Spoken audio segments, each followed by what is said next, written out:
Good afternoon, Michael Malice here. Let that be your welcome for the next hour. We have with us Dave Smith, and we've got a lot to talk about, so let's get to it. Dave, I've got three things I wanted to talk to you about. Two big, one small. A, B, or C. C being the small one. Wait, oh, I pick? Yeah. Well, let's bang out C real quick. Let's take care of the small stuff. There's a very So Jordan you, Peterson attitude of me. You know, you deal with the small stuff, you clean your room, and then you take on the world after that. I know you and I have discussed this, but I often have imaginary IAs and ICs, imaginary arguments, imaginary conversations. And one of my I guess it's an IC because it's not really an argument, but I am going to tell Jordan Peterson one time I have never and will never make my bed. So fuck you, Jordan Peterson. I think it's such a waste of time and it Yeah, drives me you're crazy. like, Jordan Peterson, what's the wife for? What was even the point of getting married? Make your Exactly. bed? Do you bear your own children also? I don't know, man. But He fell but off. It's the Daily Wire. I blame them. what you got into it. I hate it when people fight when people I have positive opinions for. I don't. I'm obviously very close with you. I'm not close at all to this second person. What was going on with you and Destiny? Because it got really heated really fast. Oh, well, you know, so I actually didn't even remember this. And I didn't see it until I guess we got in like our internet argument. But I will take some responsibility for that because I forgot about this genuinely.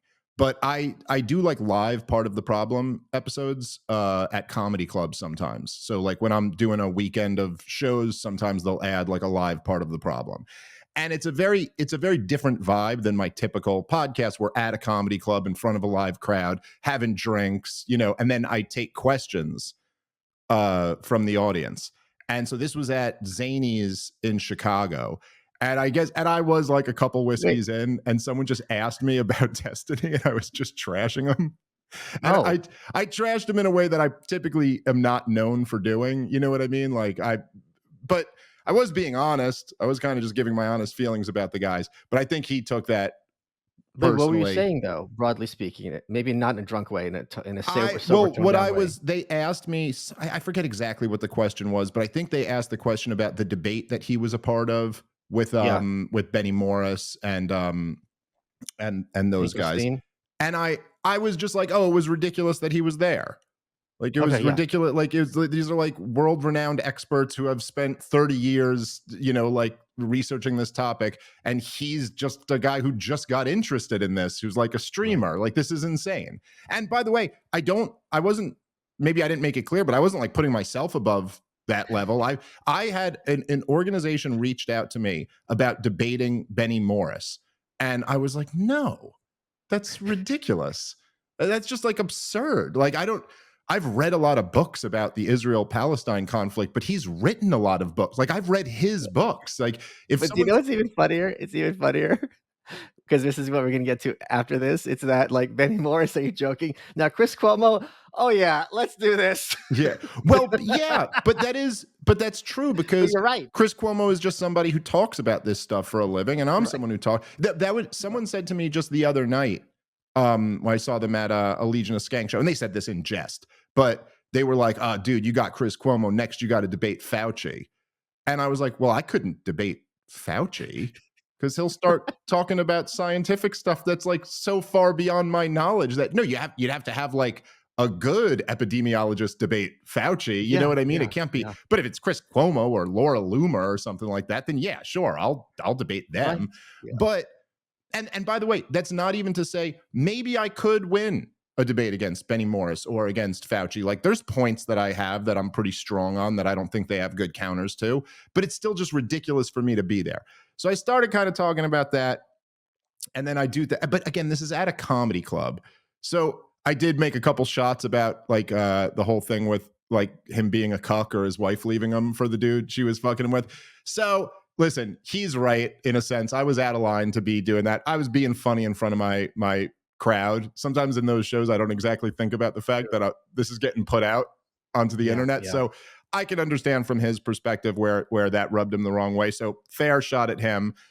So he then took some shots at me on Twitter. I I mean, literally a moment after I said this at the comedy club, forgot that I had said this. Right. And so I kind of like responded like, fuck you talking shit about me. And then people started playing like they posted like the clip because I guess he did a response video. And so I will admit, I was like, all right, I guess I started the like shit talking. Oh But my god. what I was being genuine with is that Destiny is a guy from what I've seen of him, and which is not a ton. So, but the judgment that I've made of him is that I do think he's somebody who seems more interested in winning an argument than genuinely being correct in his ideas or in good faith kind of engaging with someone Yeah, else's yeah. ideas. And I just find that to be very unpleasant. I had one experience with him. I've seen a few clips of him doing this before. And then I had one experience with him where we were on Piers Morgan together and we were on a panel. And this is one of the things I was talking about at Zany's. So what happened, I said something about how there were a ton of like the worst misinformation during the COVID hysteria was coming out of the halls of power and out of the corporate media, and they accused Yes. everyone else of misinformation. And I said one of the things I rattled off was like if you get the vaccine, you won't get COVID and you won't Right. transmit COVID. And he immediately snaps back and goes, oh, come on, you're calling Biden out for one gaffe, but then you'll make apologies for every Trump gaffe that there is. Gaffe. And yeah, so That's not what a immediately, gaffe is. well, it was like, number one, it wasn't a gaffe. And it wasn't It, just it wasn't Biden. just Biden. It was the head of the CDC. It was Maddow. it was Rachel Maddow. It was Chris Cuomo. It was everybody. It was politicians of both parties. And so number one, it wasn't a gaffe. Number two, apologize for every Trump gaffe. Like what? It's like, I'm not a Trump supporter. It wasn't a gaffe. And it's just, there's things like this where I think Destiny gets into this debate mode thing where instead of like the good faith response to that, even if you're on the other side of the argument, is to go like, look, they did oversell the vaccine, but here's the reality of the situation. They were trying to get people vaccinated. It was the right, whatever your thing is. But in that moment, I feel like he's just like, hey, I just lost a point.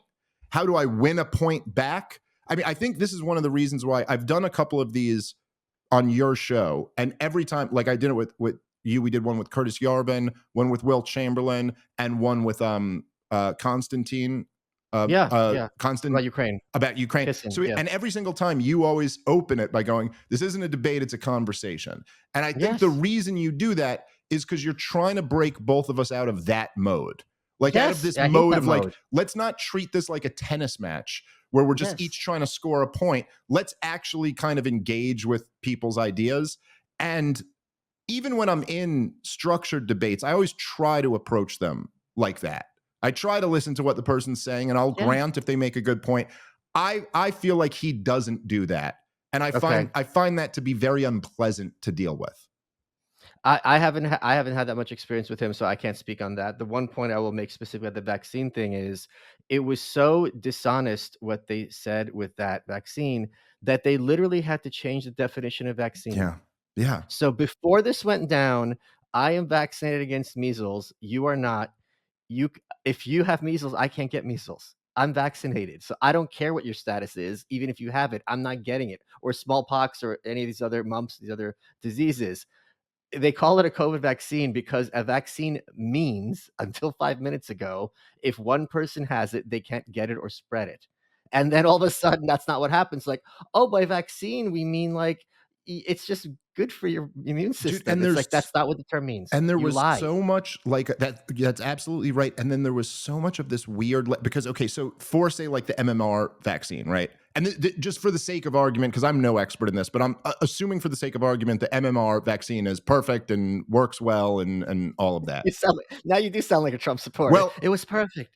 Yeah, right. Well, I'm saying for the sake of argument, because there are a lot of people who have other opinions on that one, which is actually one of the more controversial vaccines. But what people will argue is they'll say, well, look, it's not scheduled until you're a year old. And so then the concern is for the unvaccinated 1-year-olds and younger. That's why we want you to be vaccinated. You know what I mean? So I might be vaccinated, but my 6-month-old isn't. And so you're putting him at risk. But for COVID, when the policy was vaccine passports, meaning no one can come into this restaurant unless they're vaccinated, there's no unvaccinated to need protection. You're telling me the whole restaurant is vaccinated, but if an unvaccinated person enters the restaurant, they've put all these vaccinated people at risk. So just logically, it fell apart Right. immediately.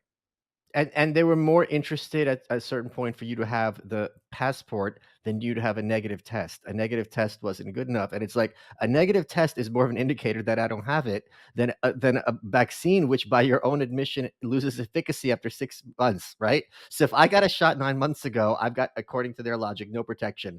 But if I don't have Lou Perez had this tweet, and I just love it. He goes, "If I don't have COVID, I can't spread COVID." And it was regarded as this mystical thing that even if you have a test, we don't know, and if you get it, somehow a moral failing. Well, okay, that's so where did things resolve between you and him? Because I know Zero Hedge wanted me to moderate a debate between you guys, and I think that fell away. Yeah, I mean, again, he's just. It's funny because I do so many of these debates. I mean, at least I think he probably does more because I think he just streams like he's one of these guys I believe who's like streaming for hours that just seem inconceivable to me. Like that Yeah. Hassan Piker guy streams for like 15 hours a day or something, and I just Is it wait, seriously? the numbers are goofy. I don't understand it. I don't understand why anyone would want to live their life that way or how the Okay. content could possibly be good. I think there's like a lot of downtime in it, a lot of just watching Okay. someone play video games and then they talk We're about things. listen to us boomers. We're so old It that is. rather Yes. than figure out how to do it, we're just sitting here speculating because Yeah. we know All right. we're never gonna look at it, Fair enough. right? But I mean, I do a lot of debates. That one just isn't one that has ever particularly interested me because I do feel like it becomes a thing where you have to debate the tactics that your Yeah, debate yeah. opponent is using. And it's just very exhausting. At this point in my career, I'd kind of rather just go do the big debates that I find interesting for Yeah, whatever yeah. reason. Yeah, that's very valid. Folks, traditional bed sheets can harbor more bacteria than a toilet seat, which can lead to acne, to allergies, to stuffy noses, and it is gross. Miracle Made offers a full line of self-cleaning, eco-friendly bedding such as sheets, pillowcases, and comforters that prevent 99% of bacteria and require 3 times less laundry. They're infused with silver, and that prevents up to 99.7% of bacterial growth, which leaves them staying cleaner and fresher 3 times longer. No more gross odors. And by using these silver infused fabrics, which were inspired by NASA, the Miracle Made sheets are thermoregulating and designed to keep you at the perfect temperature all night long so you get better sleep every night. They're very comfortable without the high price tag of other luxury brands. Stop sleeping on bacteria. Miracle Made sheets are designed for your skin. Bacteria can clog your pores. It causes breakouts and acne. Sleep clean with Miracle. Here's all you got to do. Go to trymiracle.com/malice to try Miracle Made sheets today. And whether you're buying them for yourself or as a gift for a loved one, if you order today, you can save over 40%. And if you use our promo Malice at checkout, you get 3 free towels and save an extra 20%. Miracle is so confident in their product, it's backed with a 30-day money-back guarantee. If you aren't 100% satisfied, full refund. Upgrade your sleep with Miracle Made. Go to trymiracle.com/malice. Use code malice to claim your free 3-piece towel set and save over 40% off. Again, that's trymiracle.com/malice to treat yourself. Thank you, Miracle Made, for sponsoring this episode. Let's get back to the show. Let's talk. I know you're gonna think that I'm gonna be dunking on you about the Libertarian Convention, and I'm not at all. I think that people have this idea that, like, let's suppose like Trump got kicked off the ballots, and he said, "All right, everybody go vote for, let's say, Vivek."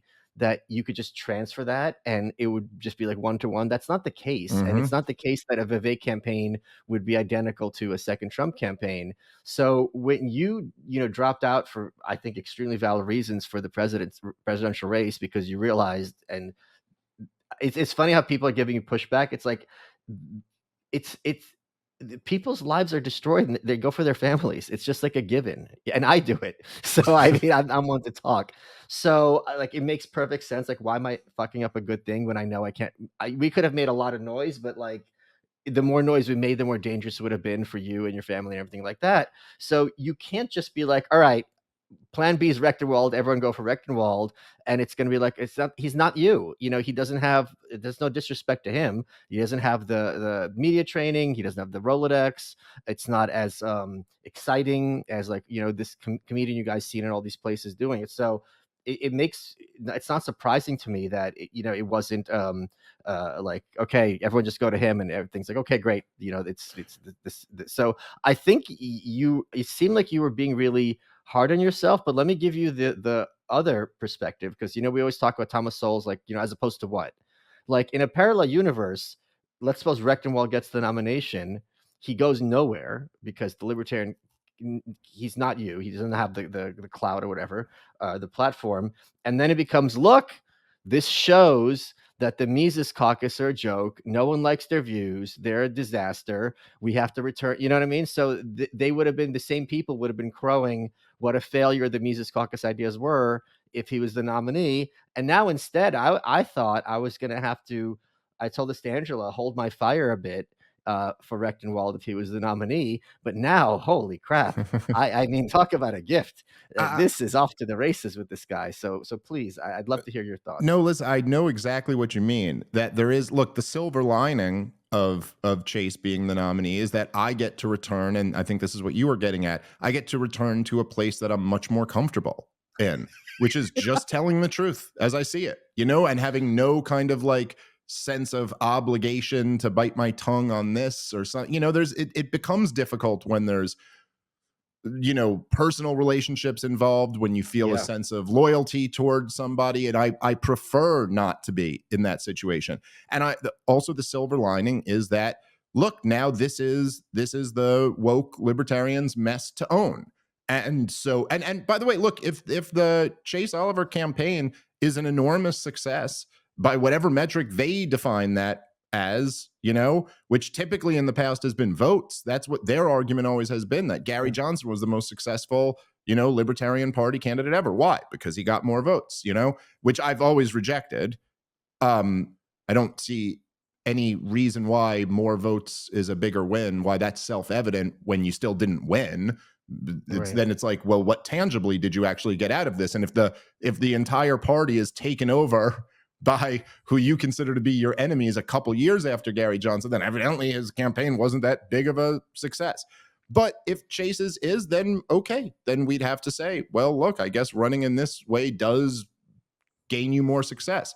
And if it's a failure, then perhaps it will be a moment where people will say, yeah, if you want to wrap the message of peace and free markets, wrap that into also trans and kids, that might turn a lot more people off than otherwise might be open to that message. So it is what it is. I think you're right in your point. I think, look, even with Trump and Obama, who were like amongst their bases the most popular political figures of the last 20 years, they, if you look at the track record of the people they endorsed, it's not as if their powers were transferable. Yeah, And the same exactly. with me. And I think particularly amongst libertarians who are pretty hardcore individualists, it's not like if I say, it's interesting because I had a lot of people approaching me, let's say the people who you could guess, like a lot of the people who spoke, not Trump, but a lot of the people who spoke at the Libertarian Party convention, approaching me months earlier, who were interested in the Libertarian Party and getting their support.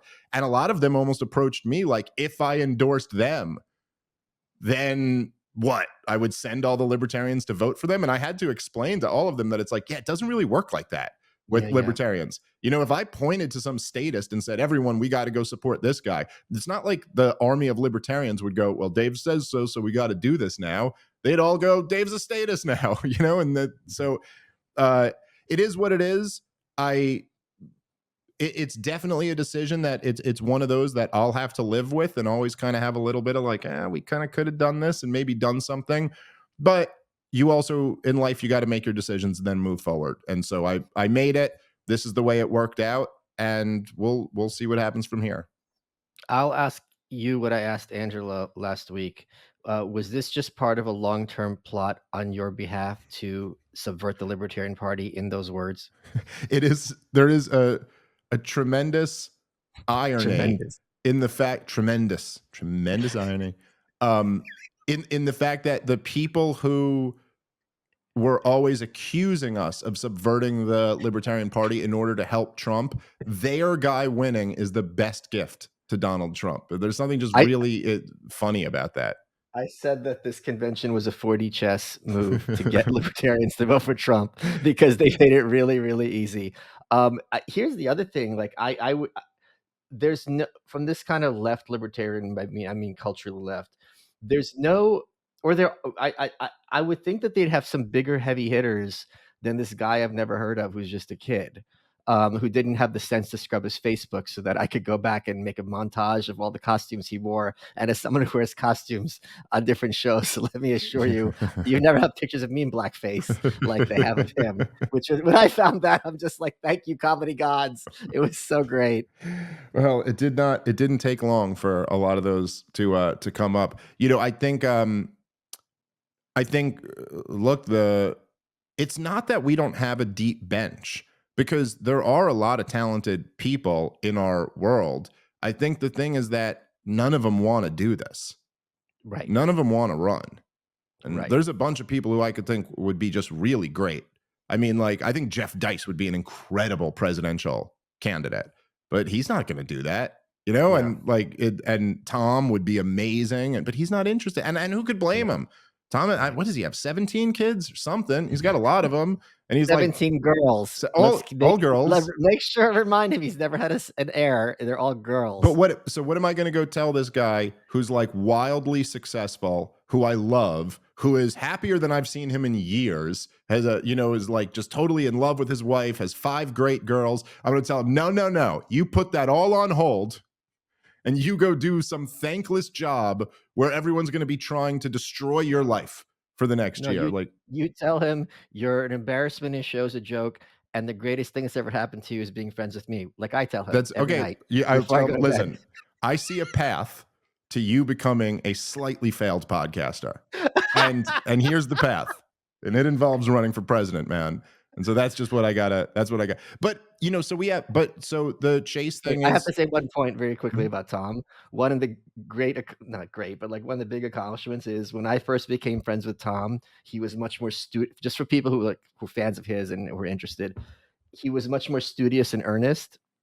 And to watch him as he gets older have more of a sense of humor about himself, like him appreciate the Yeah. roasting and have more fun. I think a lot of people when you're young, you think, once you hit 40, it's a wrap and then it's all cope. And I'm telling you guys, like in many ways, as you get older, you stop caring and Yeah. things get so much more fun. It's also because you're so much more secure in your position. Yeah. So I love Tom, and it's just really great to watch him be like, wait, this is actually funny instead of like, oh, what are people going to think when he says these things about me? Yes, what I 100% agree, and I've loved watching that as well. But so anyway, so that's a guy like Chase is, yeah, he was the guy who was willing to step up and do it. I think that I don't know him very well. I think from what I've seen of him, it seems like, let's just say, he's worn several different hats, no pun intended. And I think that he's got a very politician-y thing about him where he really tries to, he's like, okay, I'm running a campaign now. I'm going to moderate the message and I'm going to wear a suit and tie and I'm going to speak in the politician-y way.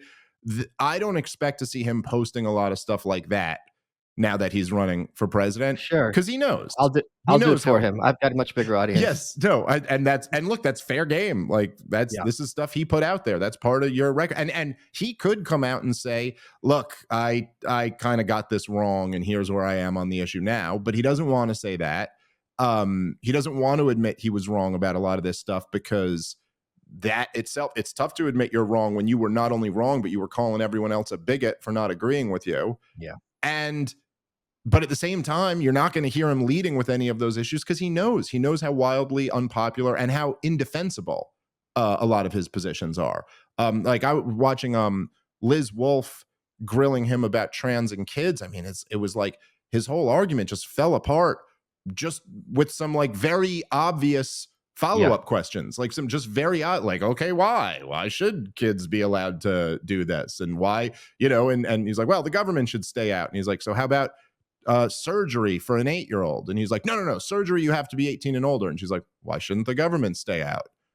Right. And he's like, oh, well, This whole argument, what people often ask me, like, there are a lot of arguments against anarchism, which you and I both realize are just really like ridiculous, and you guys haven't thought this through.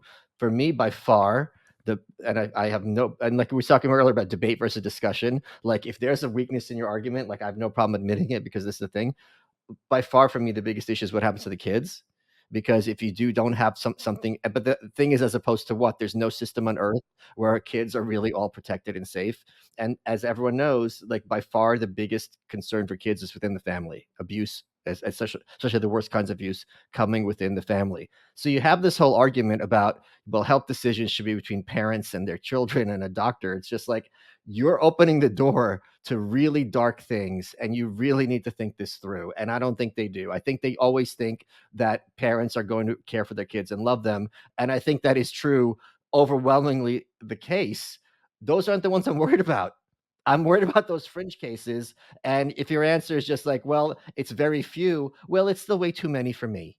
Yeah, I mean, right, exactly. And so when you're talking about the numbers of kids who are actually getting, um, like let's say hormone treatment and puberty blockers, I think the numbers are like in the tens of thousands. Now it's exploded over the years, but it's not, we're Yeah, a country of 330 million people. It's not like tens of millions of kids are sure. getting this. Now, how many are being socially transitioned? That's my guess would be up to like hundreds of thousands. But I don't know. I'd have to look that up. But the thing is, when you're talking about numbers like that, number one, you could say, well, it's a small percentage of the population. Like, yeah, still a lot of kids. Okay. Yeah. So, like, that matters. It's a small percentage of the population that has parents put cigarettes out on their kids, but like, it still matters if it's happening to Yeah. one kid. That's a big problem.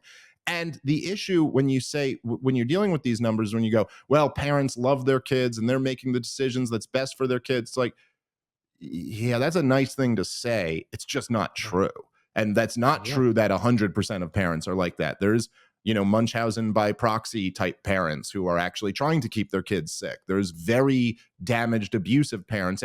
There's nothing I hate more than like simplistic libertarian slogans that aren't even correct.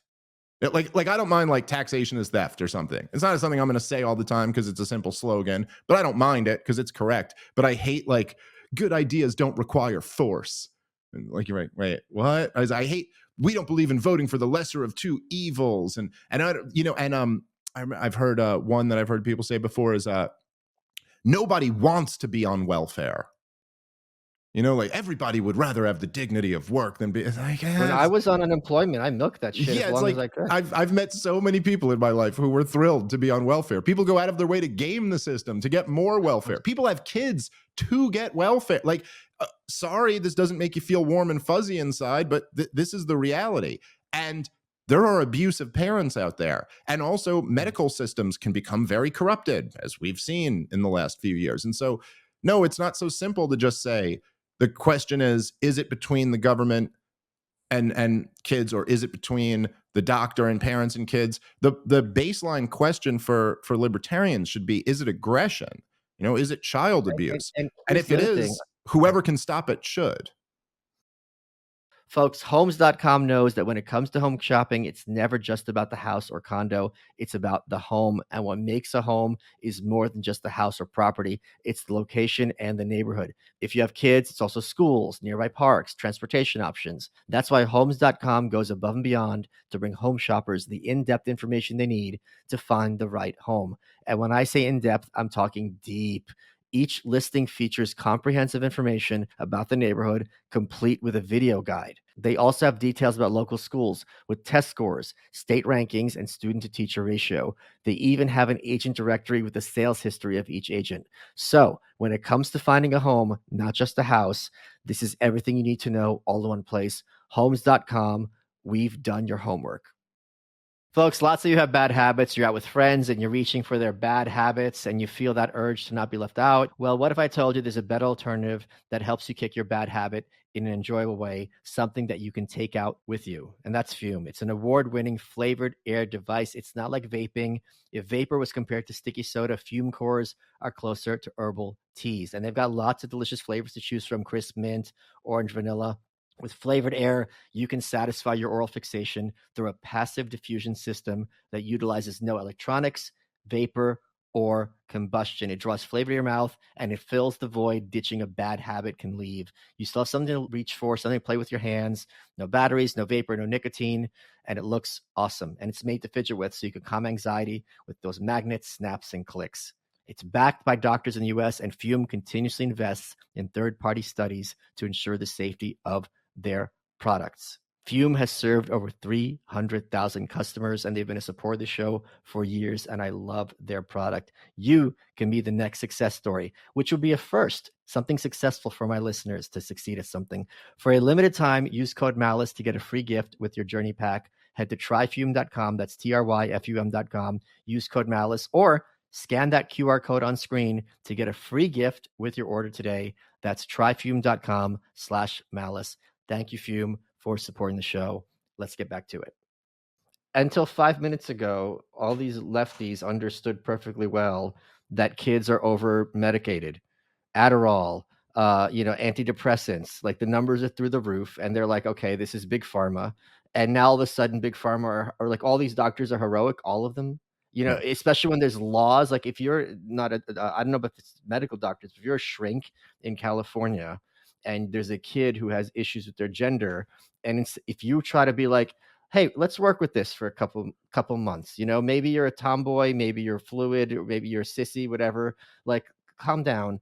You're losing your license. You have to encourage them to transition. If you discourage them from transitioning, so even if these doctors were angels, there's still systems and laws in place to encourage them in one direction, ostensibly to fight so-called transphobia. So if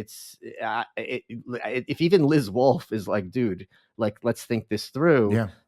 I get where Chase is coming from in a positive direction, in the sense that, like, we do want more families to have, a sense of decision making instead of things being imposed on them. But take a step back Yeah. and look at the bad families. Well, That's the ones we're worried about. I think sometimes there's and look, there is a real issue with the blue pill at work here, Yeah. where there's Yeah. there's a real problem with people, even people who on policy I probably have large amounts of areas of agreement with. Like if you asked me and Chase, where you are on taxes or spending or money or guns or wars, or we probably very similar on all of these issues, and these are really, really important issues. But there are people who kind of like reject state restrictions but still gobble up all of the propaganda. And you can never count on those people. You can never count on those people who buy the propaganda, even because I think technically speaking, Chase probably never supported lockdowns or vaccine mandates. I don't know for sure, but I don't think he did. I don't But think he did either. but he was bragging about how he's going to socially distance at Thanksgiving this year, and that everybody would be wearing masks inside and things like this. And you're like, I know libertarians get hyper autistically focused on policy, but like that matters just as much as whether Yes, you're good on policy. Whether you because it didn't, also means if you're in president, they're going to run the table on you. yes, that's right. You're Because going to it fall makes for it. here's the thing. If one of you has COVID at that dinner table and you're socially distanced and masking, you're all getting it.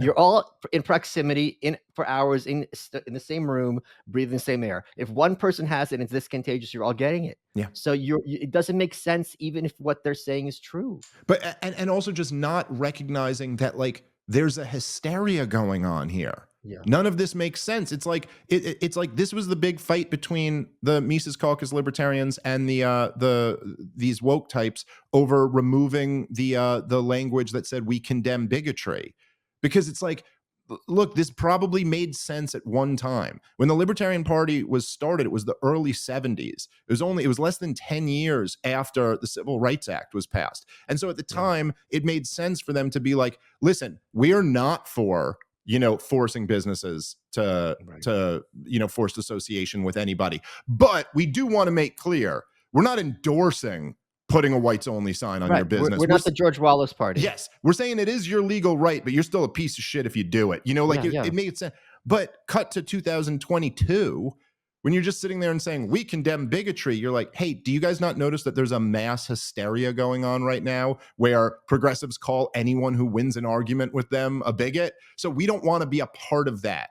And likewise with the trans thing, It's a question of whether you pick up on what's going on here. And you're like, wait, this isn't just the case that like there are some adults who want to live their lives this way. Should they have the freedom to do that? That's not really the question that's being debated here. The question is like, should this be brought to children? Should biological men be able to compete in women's sports? None of the questions are really just about the liberty of adults. And by the way, if that was the question, I would defend their rights to their liberty. You know what I mean? Like that's but I will say, and this kind of verges into the territory of psychoanalyzing people, which is, so take it with a grain of salt. But I remember having this experience when I debated this guy, Andy Craig, and I've kind of had this feeling with Is Chase he as still well. around? I have not heard of him Yeah, for a while. yeah. This was like 4 years ago or something when we debated. But there's something about, I think, gay guys who grew up in the South where they kind of project. And listen, I'm not even like, I can kind of get this, where I think when you grew up being something that the culture around you told you was a really bad thing to be, and probably even thinking of, I don't know, keeping it a secret for a long time, having this dark secret, not being kind of like allowed to be who you are and feel comfortable in that. I think they tend to force everything into that lens, which probably almost anyone would do if that was their background.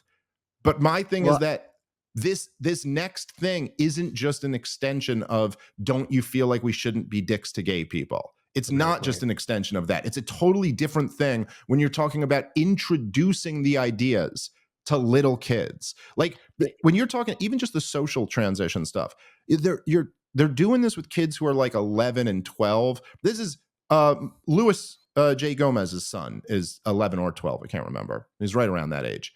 He's a little boy. A Yeah. little boy. You could, if you wanted to lead, like forget just like physical abuse. Like there are parents who are psychologically abusive. And if you want to dominate a 12-year-old, it is so easy and so unfair of a thing for you to do. Like you can totally just like totally just lead them in whatever direction you want to. And that's kind of more the point with all of this, that this isn't just like an organic thing that's growing, that the kids are coming up with this. It's being pushed on them. That to me is the most disturbing part. And it was a complete bait and switch because for a long time we just want equality. We just want to be safe in our with our families and our relationships. Oh, and by the way, let's give hormones to people. It's like, wait a minute, wait a minute. Like you had a, and it was such a bait and switch, and it's so transparently so. And there's increasing numbers of gay people who are like, what does trans things have to do with me? Like I just want Well, to have coke orgies, dude, and and it's I like a don't have. theme. I need to go to the knife. Yeah. It's like a theme across the political landscape today where everybody almost seems like they're secretly working for the other side. Like, like you'll see some of the shit they're chanting at like the Free Palestine protests, and you're like, is this a Mossad op? Because if this if it was, this would be a brilliant Mossad op. You know what I mean? Like you just get in there, start Oh, chanting. I know what you mean. We'd be like, start chanting "Death to America." That'll help sell your ceasefire or whatever, And it does seem like, because we're old enough to remember that this was the critique, like in the 90s, Yeah, oh of yeah. the religious right who were opposed to gay marriage. Like they're going to go after the kids, and Right. everybody who wasn't on that side went, that's the most ridiculous thing I've ever heard in my life. That if you let two adult gay men get married, that then they're going to start trying to poison the kids' mind. And it almost feels like, is this like a Jerry Falwell op? Did he Right, infiltrate the right. gay movement and like start to, But no, the new thing is push it on kids. Like, but Dave, the other thing was like, and God's gonna unleash plagues on the earth, and it's just like, come on. It's like, oh well, I guess that did happen, even though it they, wasn't really God doing it, but still, like, yeah. yeah, maybe they So were right. yeah. Um, Now I want to talk to you about the Chris Cuomo debate. I um How do I put this without getting banned off YouTube? My contempt for him is off the charts. I think that there's lots of people who I disagree with, who I have some measures of respect for. I'll give Maddow as one example. I think she was dishonest in many ways. But I remember when Phyllis Schlafly died, and she did a little video on Phyllis Schlafly, and it's like, you know what? A conservative could have written this. It's so fair and it's so, honest. And I've seen her debate someone who was, anti-gay, and she just very calmly and fairly, instead of being, histrionic, just kind of completely dismantled them. So as long as there's some moment, like my standards are so low, as long as there's some moments when this person is acting respectful, I could give them some kudos. And I think she's bright, and which means I think she knows what she's doing. Colbert's another one. Back in the day, he was part of Strangers with Candy, one of the greatest subversive comedies of all time. So that makes him even more evil because he knows what he's doing. Chris Cuomo, to me, is fundamentally unintelligent, uh, uh, completely repulsive as a human being, and fundamentally dishonest. And if the society were a rational one, we'd see it. I can't finish this sentence. So I would love to hear your thoughts. Your first of all, your impressions of him before that, and how this debate got set up. This was on Patrick Bet David's show, Valuetainment. Yeah. Um, so I don't know if I completely agree with you.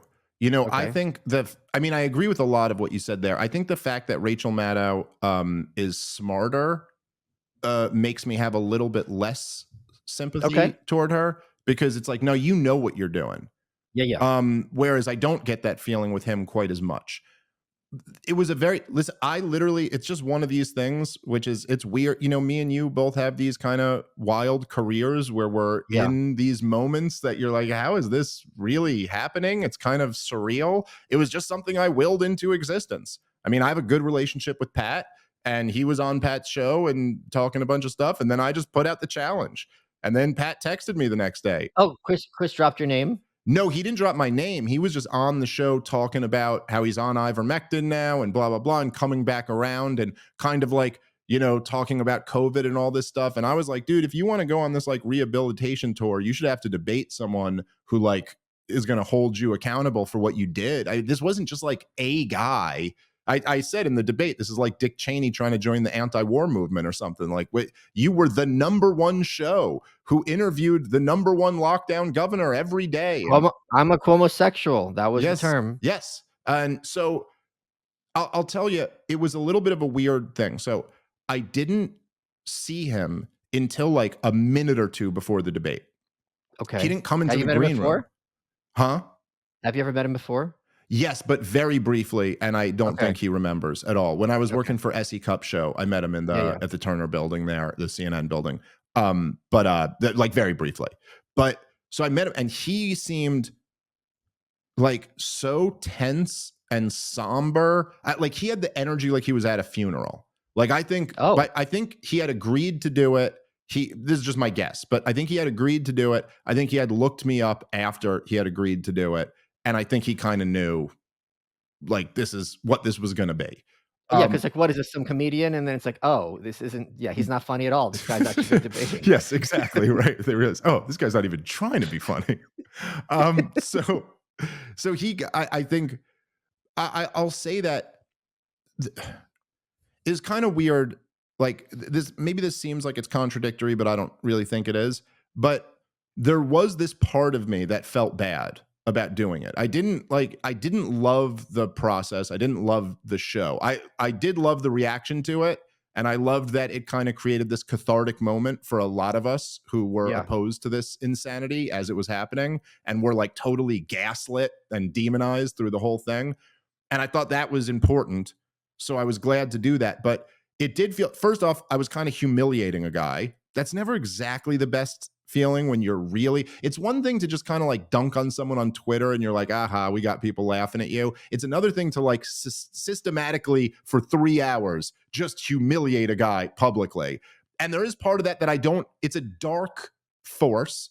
And even though he deserves it, there was this thing where he said several times during the debate, we were told. He used this phrase several times. He's like, we were told that blah, blah, blah. We were told that so and so. And this was almost like his excuse for why he got everything, which could you imagine using that as an Just following excuse? orders. I was Right, just following literally. orders. But like, if you got something like catastrophically wrong on your show, or I got something catastrophically wrong, and then you were like, dude, you got this totally wrong. And I went, I was told. you'd immediately be like, wait, what? Whatever. Yeah, Yeah, but no, that's I'd your immediately be like, job. "You know what? I had misinformation. I was wrong. Here's the facts." Because Yes, you know what? It's not possible they're gonna get it right every time. It's not possible, especially in a news it's 24/7 news cycle, sure. you're gonna get it wrong. Sure. But this is getting it wrong throughout the whole Yes, thing but on the but same then you have to issue. acknowledge it in the same place, not like Exactly. years later, like, "Oops, now it's got consequences for me." But I did feel like this was a guy whose dad was the governor, whose brother was the governor, and he kind of was just doing what everyone told him to do. It was like, go to CNN, get this job here, say what they tell you to say. And he was like, I don't know, dude, how am I the bad guy? I just did what everyone told me to do. I think was more or less what was really underneath there. And on some human level, I can go, all right, fine. You were just doing what you were told. But you were still a part of this evil system. And you're responsible for like ruining millions of people's lives. And so, as uncomfortable as it may be, it's like you kind of deserve this metaphorical ass whooping. And But so you're going to get it. Hi, it's Kellyanne Conway. And I'm David Plouffe, and we have some surprising news. We're teaming up for a brand new podcast, The Campaign Managers. I know what you're thinking. Why would Pluff and Kellyanne do this? Because frankly, Kellyanne, we disagree on just about every issue, except about what it takes to win a presidential campaign. Kellyanne ran Donald Trump's campaign. I ran Barack Obama's campaign. We understand things like early vote. We understand how to leverage an opportunity and how to play defense when you've made a mistake. 2024 is an election like none other. And David Pluff and I are going to take you behind the scenes like no one else can. We're going to lean into our one-of-a-kind experiences, really educate our listeners about what to keep an eye on, and discuss the current strategies and tactics that both campaigns are deploying on the campaign trail. We're going to disagree, we're going to dissent, but we're going to deliver. You won't want to miss this unique pairing. Join us by listening to The Campaign Managers with Kellyanne Conway and David Pluff. The first episode is out May 22nd, available wherever you get your podcasts. let's get back to the show.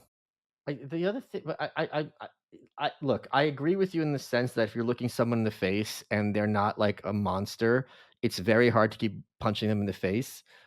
Maybe for people who weren't born in the Soviet Union, but the difference between, and maybe I'm talking out of my ass because I wasn't there, but his brother like killed a lot of old people, and then you're sitting on TV with this giant Q-tip like cracking jokes. Yeah. And to me, that's the big difference between like, um, having a point of view and that point of view is wrong or whatever. And I'll give people a lot of leeway on that. Like people often yell at me, like, "How are you not pushing back on people on your show?" Because it's like I want them to feel like a guest. I want them to feel comfortable in this space. But there are lines, and for me, he is so past that line. And here's just another one, right? For me to get offended about like racism, it's really got to be bad, because that term is used so much, Yeah. and it's so overused in many ways. Someone called him Fredo, and he said, "Oh, that's like the N word for Italians." It's like that word meant a lot to a lot of people. Like that one word was and still is very powerful to many decent people who were like, "Don't ever forget what you are. You're disgusting and you're beneath me." Just and people have to live with that. And yes, it's like the claims of racism were overblown, but for you to take that and like wear that as your cloak, and then later they found a clip where he called himself Fredo, Is that and true? it's Oh, just I like, didn't even know that. yes, yes. It's like you're an evil, despicable human being. Roger Hadaley's another one because his entire career is blackface because he's just like, "Oh, I get treated so badly because the color of my skin." Shut the fuck up. This isn't Jim Crow, and you're not in like 1950s Birmingham. You're running Time magazine. You complete fucking fraud. And it's just so disrespectful to people who had to live in fear for their lives for a very long time, who trying to make a better case for themselves and their family. And at any moment, you can be called that, and you just like your entire day's ruined, I'm sure. So to me, that's what makes and the fact that I love, Greek mythology is like Tantalus, who fed I think it's his son to the gods. So his punishment in the afterlife is he's always hungry and thirsty. And when he reaches for the fruit, the tree pulls it away, and reaches for the water, it recedes. I love that Chris Cuomo of CNN, and he had the biggest show at CNN at one point, um, now has crawling down to be a sidekick on a podcast. Like in his head, like we're the media podcast. It's like, come on, like Yeah. it's like, are you kidding me? So every day he must be in hell, Yeah. knowing how far he's fallen, and all his old colleagues at CNN are laughing at him. So I enjoy that, but and I get where you're coming from. Like it's kind of like beating up a Down syndrome child, but at a certain point, I do think he cannot suffer enough Yeah, from my yeah. perspective. Look, I agree with you. Look, the first thing I'll say is that look, with the Fredo thing and his reaction to that really revealed. I mean, leaving aside, I agree with your point, but leaving aside the like how, kind of gross it is to be like that's our N-word and all that. But what was really offending him about it, it's not that that movie was a bunch of Italians, it's that the character Fredo was the idiot fuck up brother around all Exactly. these other impressive men, and that got to him on some level. And you Yes, know what I yes. mean? Like that, so that tells you a little bit about the guy. But no, what happened during the actual debate was that even though I was feeling all those things, and it was kind of an unpleasant experience. And don't get me wrong, like I was very grateful to Patrick for setting it up, and I like his team and the guys, and we had fun hanging out afterward. Not with Chris, but hanging out with Pat and his team. But his response, what happened is the way he was arguing with me started to infuriate me. And then he took a couple digs at me that really, it was like, oh, okay, so you want to go there, then all right, gloves off. And then they started playing clips of how much they were demonizing the unvaccinated, like on CNN and stuff. And then that started getting me really angry because it started like bringing me back to how fucked up what they did was. And so that was more than enough to like carry me and be like, okay, well, forget whatever feelings of guilt I might have about beating up a retarded kid. Like, you're going to get this. The other thing that was just kind of amazing about it was that, in the same way, like, okay, so you in your career, there are certain kind of like issues that you're just married to at a certain point. For you, it's kind of like pretty easy to pick them out. Like, obviously, like anarchism is a thing that you've just been. I've literally been talking about libertarianism before, and as I'm logically breaking it down for people, the person interviewing me will like at a certain point go, so are you like a Michael Malice anarchist? Really? Yeah, like, which was like one of my favorite like things that I've ever heard someone say, because it was almost like they were putting the steps together in their head of where my logic would lead, and then they're like, but so what about like Michael Malice? And I was like, yeah, basically that's what I'm Dave, saying. come on, I'm disappointing you because my immediate reaction is, I hope next time you say, no, I'm not a pedophile. I probably should. I probably could have gone something. That's the line. I should just go, who? Wait, I don't know. I don't know what that guy does. I'm not trans. But so like, look, being an anarchist, or the things particularly that you've written books about, right? So like North Korea, the new right, now the Soviet Union. These are things that you're just kind of tied to. These are a lot of things that people know you from, found you from knowing about these issues.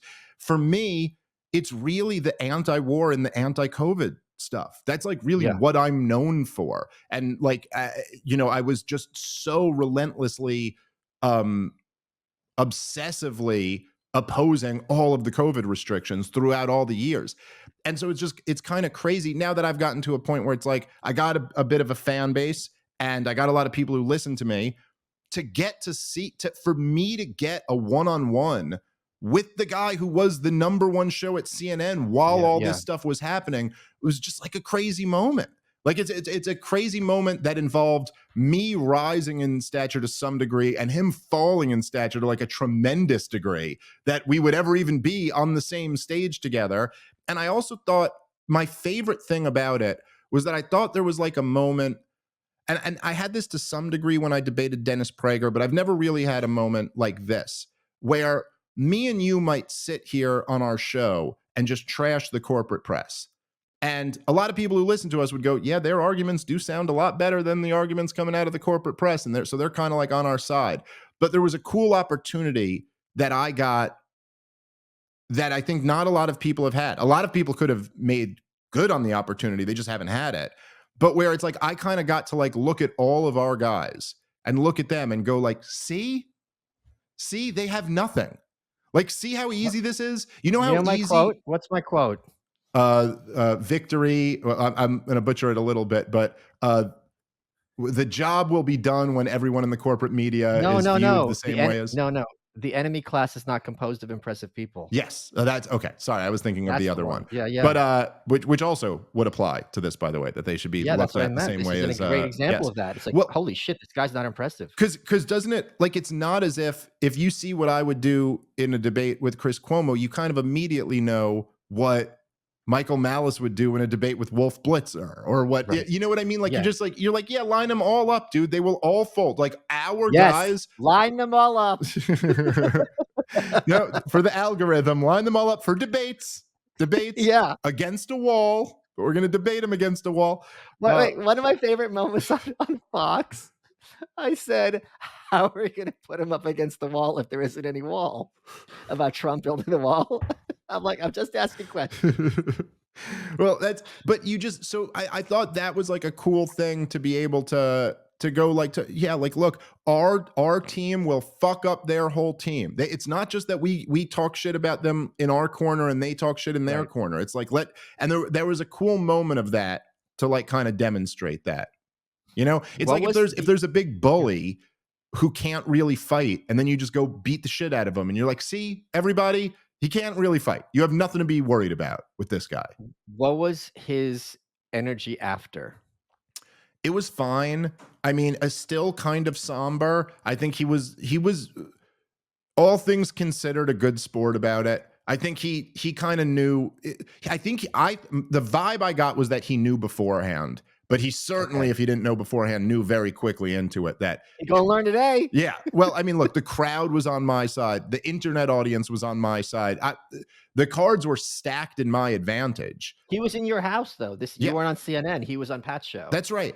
And also, I mean, of all the debates I've ever done, there's never just been more of a slam dunk handed to me. What is his argument even going to be? He's on ivermectin as we speak. Ivermectin is coursing through his veins. Horse dewormer. You know what I mean? Like, so it wasn't even like, oh, I'm debating Israel, Palestine, or Ukraine, Russia, or something where there are arguments that can be made on every side. There was nothing. And I mean, dude, they did a poll after the debate, and around 30,000 people voted, and I took 96%. Like, this was as dominant, you know what I mean, of a debate as you'll ever get. And that it wasn't because I'm so great at this. It was just because the debate was so easily it would be like the debate is that you live in Austin, and me and you have to debate that topic now. Because it's so. Here's the thing. Let's specifically talk about ivermectin. It was so dishonest. Because if I were blue-pilled and just watched CNN, I would have gotten the impression that Joe Rogan, who has the most brilliant minds on his show, at the drop of a hat, just one day walked to Petco, went to the horse aisle, said, "This looks like it'll work," and just started guzzling tubes in the middle of Petco, right?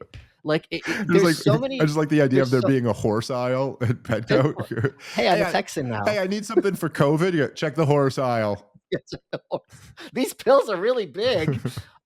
And first of all, even if he was stupid to take ivermectin, he took it under his physician's recommendation. So it's not like he's dumb. He's doing what you said, trust the experts. Right. And to claim that it's largely or primarily used for horses, or he's taking horse doses, is a lie. That's, human beings are mammals just like horses. Obviously, there's biological differences. There's some medications that are going to be universal for mammals, or probably even birds as well. I don't fucking know. I'm not a veterinarian. But point being, you lied and you laughed about it. So you created this absurd scenario, and then you're like, what a dope Joe Rogan is. And people believed you because they trust you. And to this day, people are like, oh, horse dewormer. And for you to sit there and be on your horse dewormer, it's just like, you're an awful person. And because you've never owned it. You And never this was, said, "All right," you and know, like, what. me and you had this conversation in real time Yes. while they were doing it, because it was so obvious for any thinking person. You could look at this right away and be like, okay, let me Google ivermectin. Oh, it's been prescribed to people billions of times. This isn't Right. horse medicine. Now, the debate over whether it works for COVID or not, there were conflicting studies on that. And Sure. I still am kind of agnostic on the issue. I'm not a doctor, but the Right. reason doctors were prescribing it is because there was some evidence that it might help and it wasn't risky. So they were like, okay, we know this isn't a risk. Might as well throw this at it too. Um, Look, I remember as I'm thinking about this, because me and you, we recorded quite a bit together Oh, yeah. through this time. And I remember this was, I believe it was in early April. I was still at my in-laws' house when we were doing this episode. Yeah. So this was early in COVID, but I believe it was early April. Like, that's how early. Lockdowns were like a few weeks old. And I remember reading to you the data that had just come out of New York City. And it was on the New York City government website. And at this point, if you could put yourself in April of 2020, New York is what they were calling the epicenter of COVID, Yeah. had the most cases and the most deaths. And so it was the biggest kind of testing grounded. And they just gave us the data on who had been dying and what age category they were in. And I don't remember the exact numbers, but I was reading it off to you. And I remember us both having this moment. It was like the first time a round of data had come in. And it was like, okay, ages 0 to 15, COVID deaths, 0. Ages 15 to 30, COVID deaths, 0. Ages 30 to 45, COVID deaths, 1. Ages 45 to 65, COVID deaths, 15. Ages 75 and up, COVID deaths, 3,296, like whatever the exact numbers were. And we both immediately just looked at it and were like, oh, okay. Well, this was the first time we had found data that was like, oh, old and sick people die from this. That's who dies from this. Okay, clearly tens of thousands of cases have already happened and we don't have people dying in any of these age groups. Yeah, many such cases. Yes, right. So, right. And so right then we just kind of adjusted. It was like, oh, you adjust. Okay, now we know a little bit more about what this thing is. Yeah. And it was like the corporate media never adjusted. There was no new information that would come out that they would ever just adjust to it and then be like, oh, okay, if you get the vaccine, you're not going to get it. You won't transmit it. What's that? A ton of people who are vaccinated have gotten it. Demonize the unvaccinated. Yeah. Insist that everyone get it. Up the mandates more. Like, it was insane. And it was that over and over. If people haven't, man, read, and this is what I gave as a gift to Chris Cuomo, Tom's book, Diary of a Psychosis, which really is so good. And yep, there it is right there. And one of the things that's so great about the book is that it's in chronological order. So you could kind of follow the whole thing, and you get about 45 pages into the book and you're like, oh, this whole thing has to be over already. And then you're like, oh my God, it goes on for another 3 years. It's still By going. the way, you guys, if you read Diary of Psychosis, Tom's book, you could get volume 2 of this book for free at diaryofcovid.com. I'm not kidding. Yes, it's Great work, Tom. Well, it's not exactly volume 2, but it's like a it's a Supplement. it's a standalone thing, but it's a complimentary piece of like people's lives who are ruined by the lockdowns and stuff. Which is also really good. Really, that one will get you angry if you read it. But that was the whole thing, is it's like, no. The information kept coming in and you guys kept ignoring it. And all it took was just to be a thinking person. You don't have to be a genius about this stuff. I knew nothing about epidemiology or virology before this started, but you could just look at it and go, oh, okay, here's the information that's coming in. You don't have to live in fear. Example I always use is, if social distancing worked, why didn't they bring it back when there was the Delta wave? And if they didn't bring it back, why they do it to begin with? Yep. And there's no answer for this. You don't have any opinion of vaccination and COVID. If something works, why aren't you doing it a second time? And they just pretended to stop talking about it. They pretended it never happened. Yep. Folks, head over to malice.locals.com, where Dave took questions from supporting listeners. Dave, we're running out of time. What has been your favorite part of this interview? I'll tell you, my favorite part of this interview has just been talking about some of the COVID stuff with you, because to this day, one of my favorite compliments that I get, and I mean this throughout my entire career, I just had someone tweet this to me earlier today, is when they'll go, those podcasts that you and Malice did together got me through the lockdowns. And not even because we were, at least I don't think he didn't add this, but not even just because we were against the lockdowns or because of like the arguments we were making, but just the fact that we were boys hanging out, laughing with each other, being normal at a time when everyone was so isolated. And like, if that helped anyone in that very difficult moment, I just think that's really awesome. Yeah, that really got to me as well. I saw that tweet as well, and they are welcome.